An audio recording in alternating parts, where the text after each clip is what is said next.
The opinions expressed in this podcast are those of the host and guests and don't necessarily reflect the views of WOWT.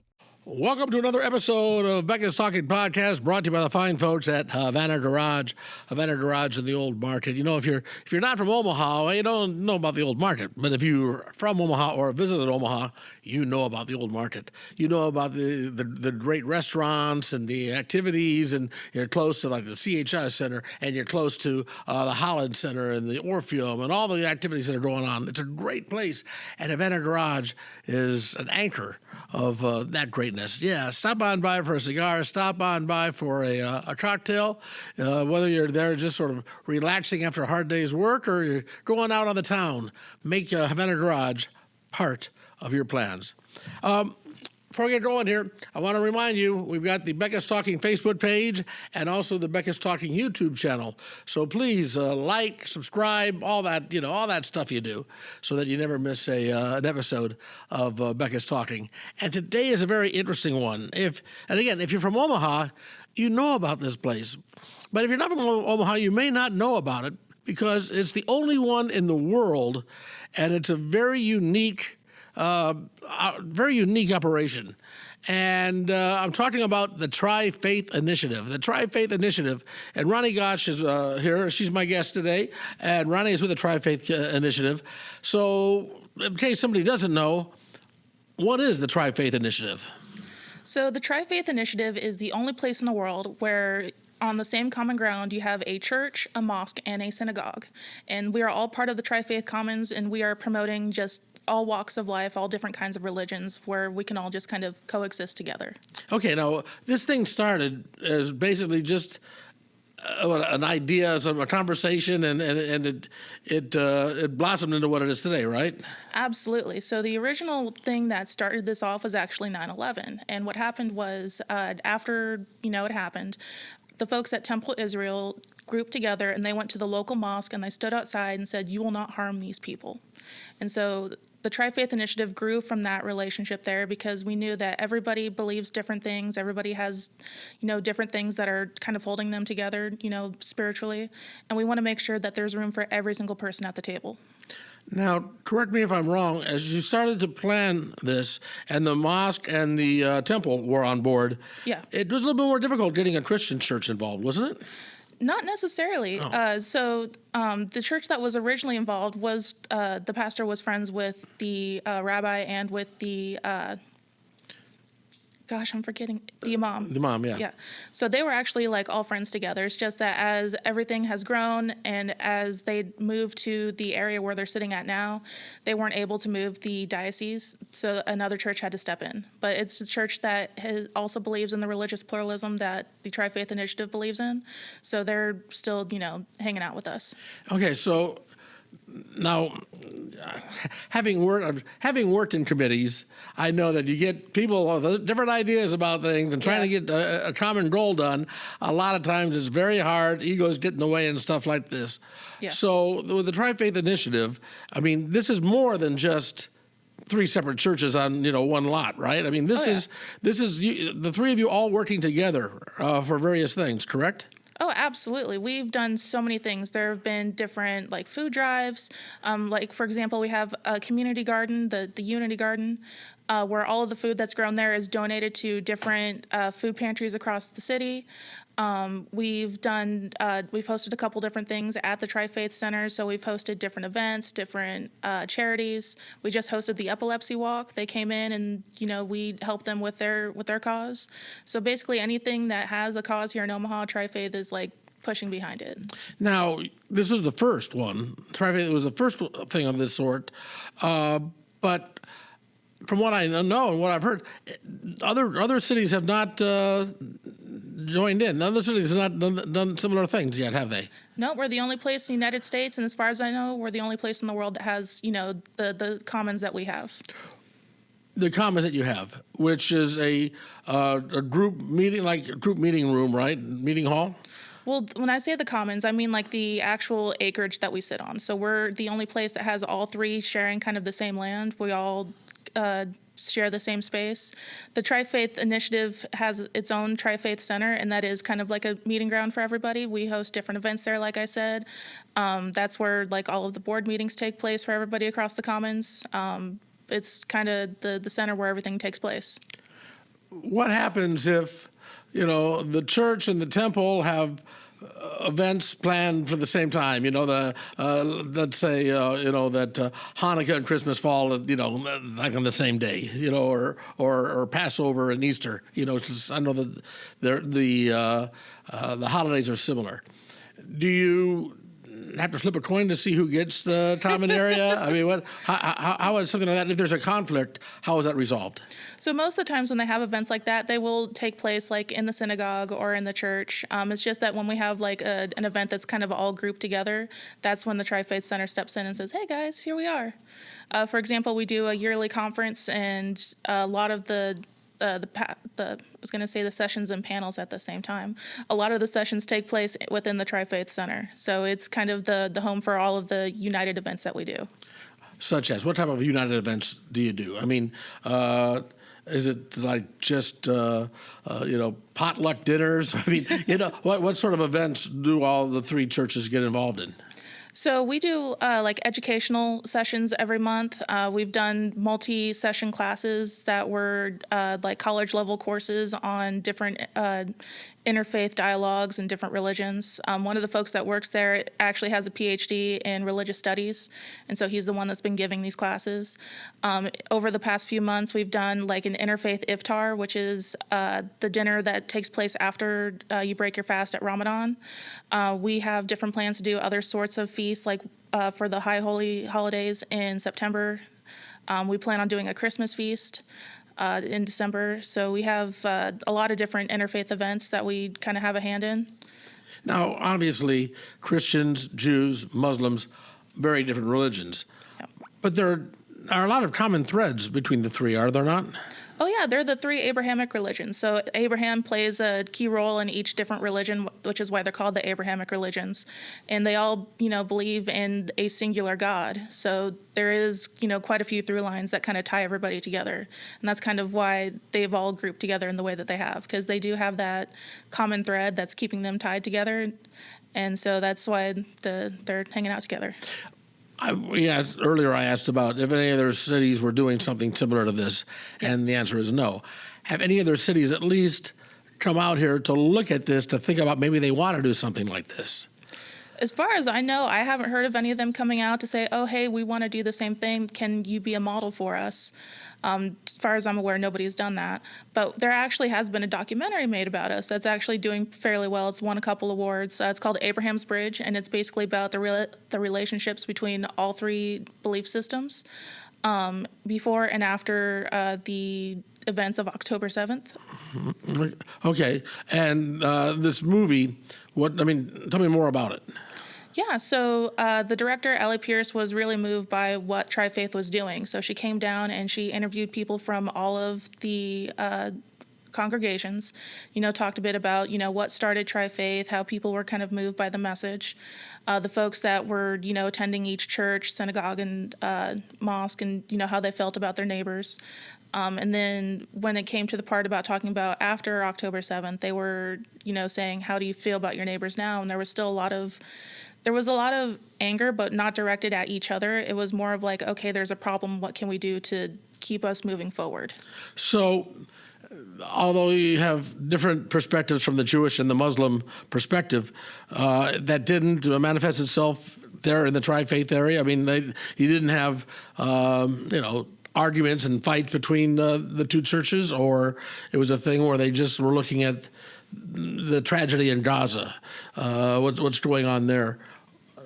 Are they looking at ways to maybe try to help those people? Are they looking at ways to try to resolve some of the conflict there? Or are they does the Tri-Faith Initiative getting involved in stuff like that? Because that's a religious war to a large extent.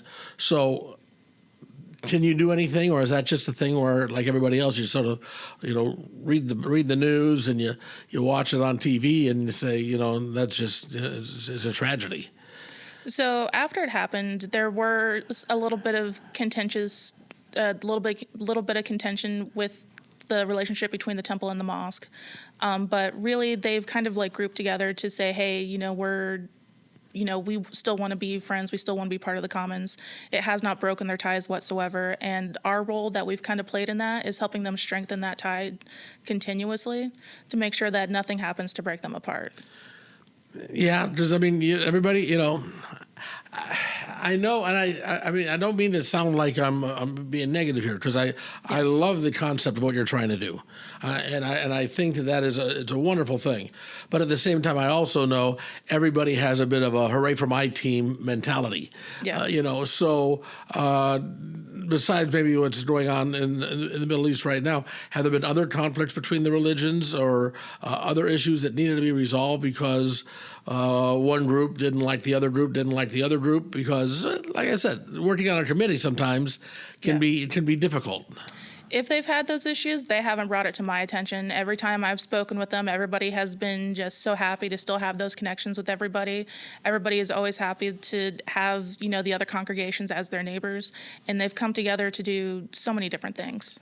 So what's next for the Tri-Faith Initiative? After you've done this initial part that has been around for what, like 5 years?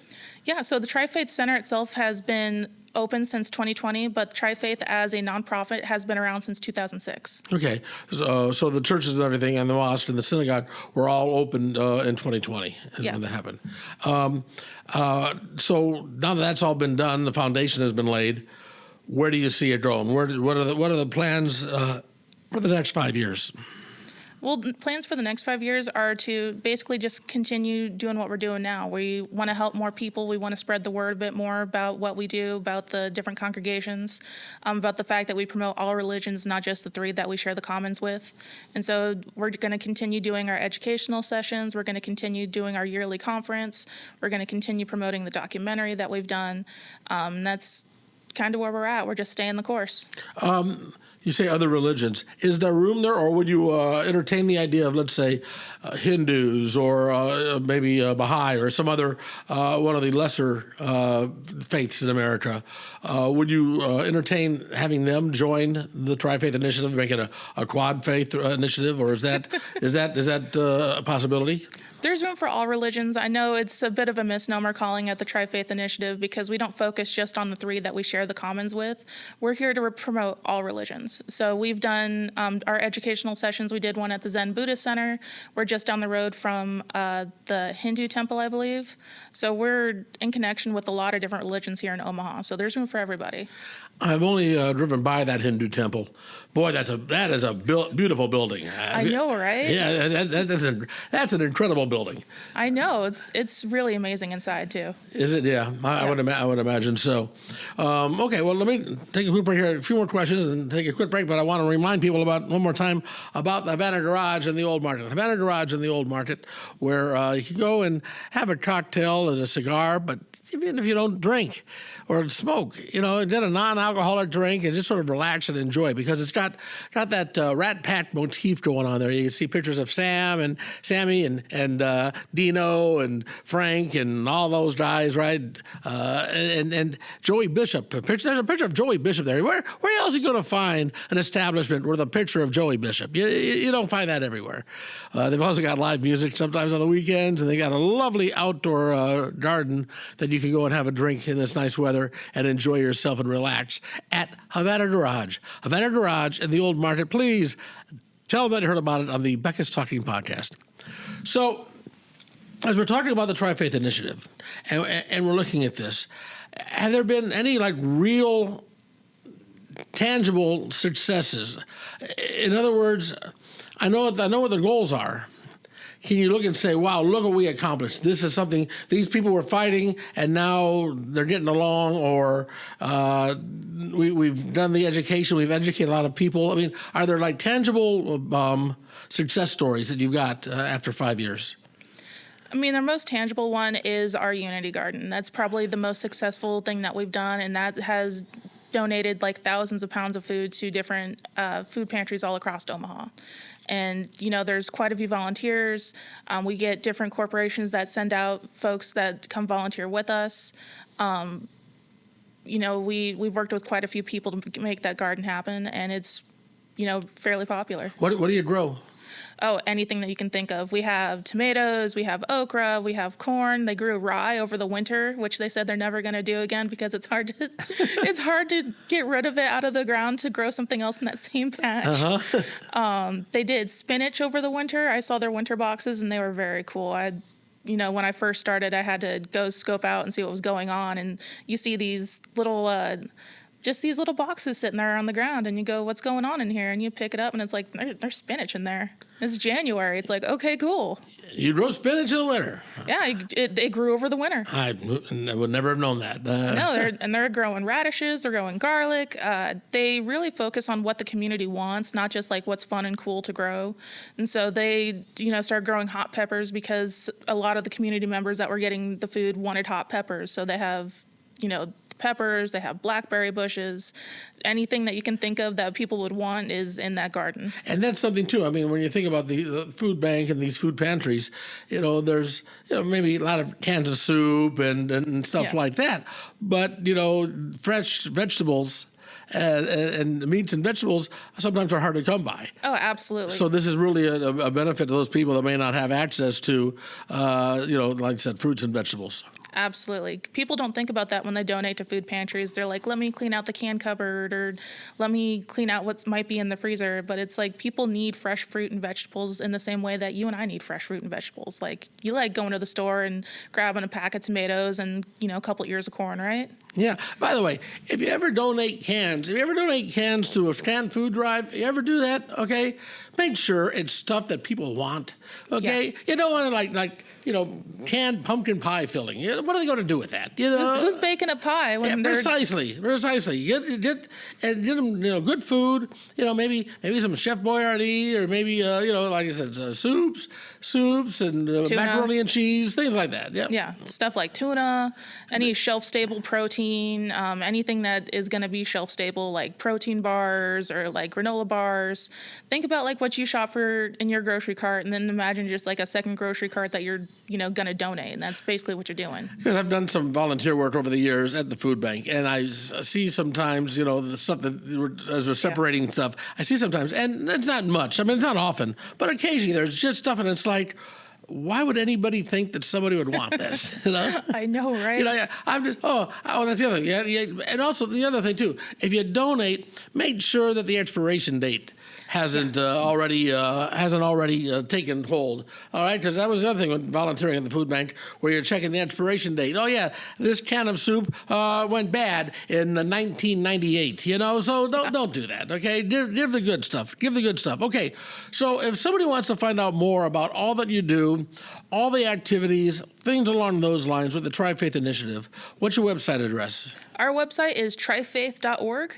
And you can also find us on all the social media platforms. I'm the one running those, so if you ever want to drop a DM and say, hi, Ronnie, I'm literally right there. And Tri-Faith is all one word. There's no hyphen or anything in it. Yep, all one word. All one word. Trifaith.org, and it'll give you a list of all the meetings and events that you've got going on. And also if you're maybe just looking to maybe try a new church, no matter what your faith might be, it's a mall for God. Look at it this way. It's a mall for God. Or Allah, but it is a very cool thing, and I'm glad that Omaha is a part of it, or has it. Is this like, are all these churches self-sufficient, or is this a thing where, we have a very generous philanthropic community here in this town? Have they donated to make this happen, or is this all, the mosque is responsible for their expenses, and the temple and the church both are responsible for theirs, or are there donations being given by some of the foundations in town? So every congregation is kind of responsible for its own thing, but everybody does have donors. We have donors. They have donors. Nobody donates to the commons. They donate to individual buildings and to the individual congregations, which we're open for donations too. Wink, wink. Okay, so each church would have, or synagogue or mosque would have donors, but not necessarily the organization itself. So the Tri-Faith Initiative has donors, but nobody comes to us and say, hey, we're going to donate to everybody. Well, I take that back. We did just receive a donation of bikes. Somebody came in with like 30 bicycles and said, we're donating this to Tri-Faith. And we said, okay. And we spread out the bicycles to the church, the mosque, and the synagogue. So some of the stuff that comes to us does get spread out, but more often than not, they come in and say, hey, we're donating to you directly, or we're donating to the mosque directly. And that's very cool. Omaha is a good city for that sort of thing. You help it out. Right? You know, we're good people here at Omaha, and I appreciate you coming by again. The movie is a movie streaming anywhere, or can you see it online? Not yet. It's still doing its rounds in like the film stream circuits, so it's not available online just yet. When that does happen, we will definitely let everybody know. It's going to be something we're like shouting to the heavens, like, "Come watch our documentary!" Yeah, it's really funny too because some of my coworkers are in there, and so we did a mini viewing at Tri-Faith, and they're like, "It's me." I'm on the big screen. Basically, like one of them was actually like interviewed. He was one of the congregants that was interviewed, and we're like, "It's you," and he's like, "Oh, don't look at me." How did the filmmaker find out about the Tri-Faith? I'm actually not too sure. She's part of the Harvard Religious School, so she goes to Harvard, and I think she was just doing some research and stumbled upon it and said, "Wow, this is really cool," and then came down for the documentary. Very cool. Very cool. Roni Gosch, Tri-Faith Initiative, trifaith.org, and thanks for letting us know a little bit about just all that's going on there. Thanks for having me. And don't forget to like the Becca's Talking Facebook page and subscribe to the Becca's Talking YouTube channel. And of course, you can catch us on all the audio platforms too, Spotify and iHeart and iTunes and all those, right? Make sure that you spread the word too, right? The podcast is growing, and I appreciate it.